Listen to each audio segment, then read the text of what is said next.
ஜனநாயக கூட்டணி 2026 ஆட்சி அமைப்பு அமித்ஷா தொடர்ந்து தன்னுடைய சமூக வலைப்பக்கத்தில் போட்டே வராது. இப்போ அதிமுகவை அந்த கூட்டணி வரத மிரட்டுற மாதிரி சில காரியங்கள் நடக்கிறார். வட இந்தியாவில் ஏதாவது ஒரு மாநிலத்திலே வரும் என்கிற எண்ணத்தில் சொல்லியிருப்பார். தமிழ்நாட்டில் அதற்கான வாய்ப்பே இல்லை என்பது அவருக்கே தெரியும். இன்னும் எதிர்க்கட்சிகள் தமிழ்நாட்டிலே உறுதியான எந்த நிலைப்பாட்டையும் எடுக்க முடியாமல் தடுமாறிக் கொண்டிருக்கின்றன.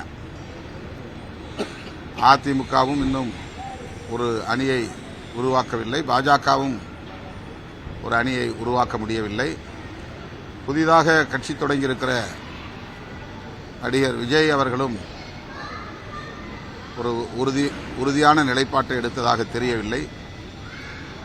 அண்மையிலே முதல் பொதுக்குழு கூட்டத்திலே அவர் பேசியது அதிமுகவோ பாஜகவோ இரண்டாவது பெரிய கட்சியாக இருக்க முடியாது, நான் தான் இரண்டாவது பெரிய கட்சி என்று கிளைம் செய்திருக்கிறார்.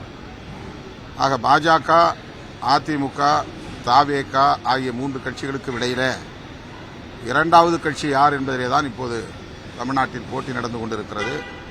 இந்த சூழலில் தேசிய ஜனநாயக முன்னணி ஆட்சி அமைக்கும் என்பது நகைச்சுவையாக இருக்கு. பிளே ஸ்டோர் மற்றும் ஆப் ஸ்டோரில் இருந்து பாலிமர் செயலியை QR கோடு மூலம் பதிவிறக்கம் செய்யுங்கள்.